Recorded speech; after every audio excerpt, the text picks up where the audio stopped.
Sebelum itu kami hadirkan kembali informasi mengenai Presiden Amerika Serikat Joe Biden dan Presiden Tiongkok Xi Jinping yang akhirnya bertemu untuk pertama kalinya secara tatap muka. Pertemuan keduanya berlangsung di sela-sela agenda KTT G20 di Bali. Pertemuan kedua kepala negara pada hari Senin sore ini diawali dengan jabat tangan di depan deretan bendera Tiongkok dan Amerika Serikat. Biden dan Xi Jinping bertemu dalam upaya untuk mengurangi ketegangan atas Taiwan dan perdagangan yang membuat hubungan Amerika dan Tiongkok ke level terendah dalam beberapa dekade terakhir. Dalam sambutannya, Biden mengatakan ia dan Xi bertanggung jawab untuk menunjukkan bahwa kedua negara bisa mengelola perbedaan dan bekerja sama. Menurut Biden, pertemuan ini ditunjukkan untuk menghindari konflik antara Amerika Serikat dan Tiongkok. Selain itu diharapkan ada keterbukaan masing-masing kepala negara untuk membahas isu strategis ke depannya.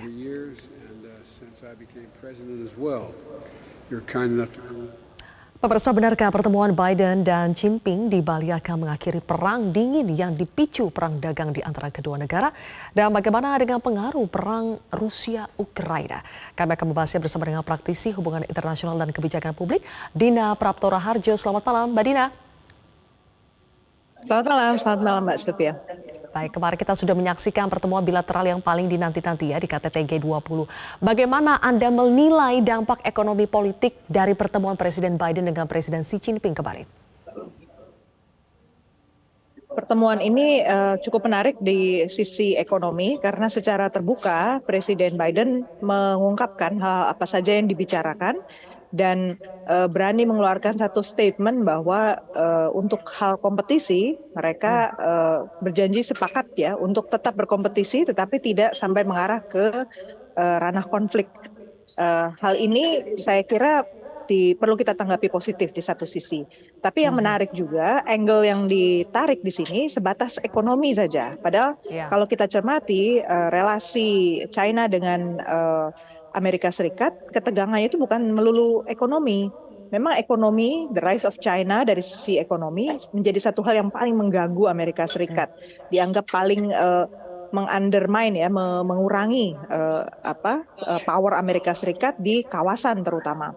Tapi di sisi lain ada masalah militer keamanan. Kemudian yang kedua, jangan lupa belakangan tempo hari beberapa bulan lalu ya, Presiden Putin kan sempat mengatakan mengundang negara-negara BRICS, ada Brazil, Rusia, India, China, dan South Africa untuk menguatkan mekanisme BRICS sebagai alternatif dari G20, di mana di situ akan dibuat cadangan keuangan alternatif yang tidak lagi bergantung pada sumber-sumber keuangan barat. Jadi kita perlu melihat lebih lengkap gitu ya, secara komprehensif. China ini dianggap sebagai ancaman bukan hanya di ranah perdagangan dengan Amerika Serikat saja, tapi sebenarnya sebagai alternatif kekuatan global yang bisa mengancam posisi dominasi Amerika Serikat. Itu yang menurut saya nggak terungkap di sini. Mungkin kalau dari segi mikro saja kita bisa anggap ini positif, tapi dari segi makro menurut saya kalimat tadi bersayap. Oke, kalau begitu Mbak Dina, apakah Anda melihat masih akan terjadi perang pengaruh politik dan ekonomi antara Amerika Serikat yang mewakili negara barat ya, NATO, dan di sini ada Tiongkok yang mewakili BRICS dalam hal ini. Apakah masih akan ada perang pengaruh meskipun keduanya sudah bertemu? Masih, saya yakin betul itu masih terjadi karena kompleksitas relasi antara Amerika Serikat dengan Tiongkok itu tidak berhenti hanya di perdagangan bilateral. Seperti tadi saya ungkapkan di tataran kawasan, China itu investor terbesar di kawasan kita juga, dan bahkan di Amerika Serikat, Tiongkok itu juga pemain penting untuk memperkuat sendi-sendi perekonomian Amerika Serikat sendiri. Kalau tidak ada injeksi barang-barang dan jasa dari Amerika Serikat, bisa dibayangkan kebutuhan hari-harian penduduk Amerika Serikat, terutama yang kalangan menengah ke bawah, kebutuhan pokok yang sifatnya consumer goods itu juga nggak akan terpenuhi gitu. Jadi benci-benci rindu gitu ya.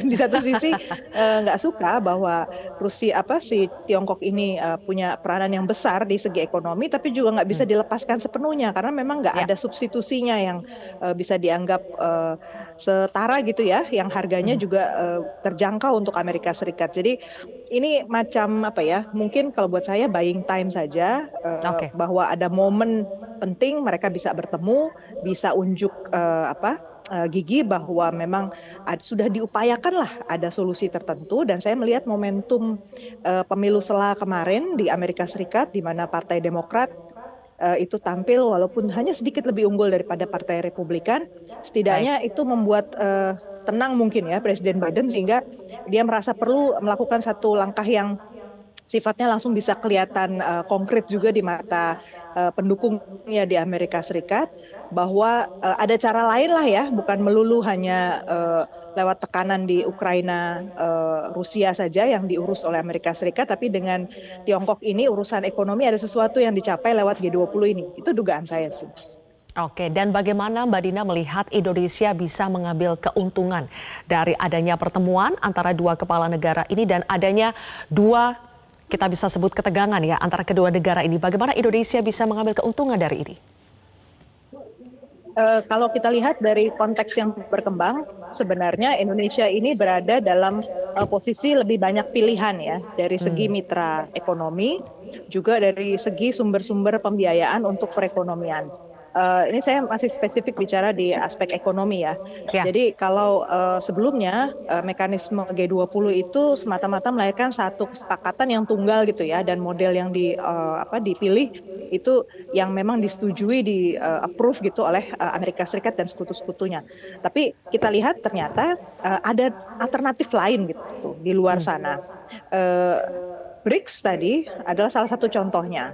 Belum lagi Rusia yang kemudian memilih untuk nggak hadir dalam pertemuan kali ini. Hmm. Berarti dia secara politik belum melihat ada keuntungan yang optimal gitu ya, bisa Hmm. didapatkan lewat forum kali ini gitu. Jadi menurut saya berarti Indonesia, kalau kita lihat gambaran yang lebih utuh dari segi kerjasama ekonomi saja, kita tuh lebih banyak harus harus bisa melihat lebih utuh, bahwa ada banyak pilihan di luar sana.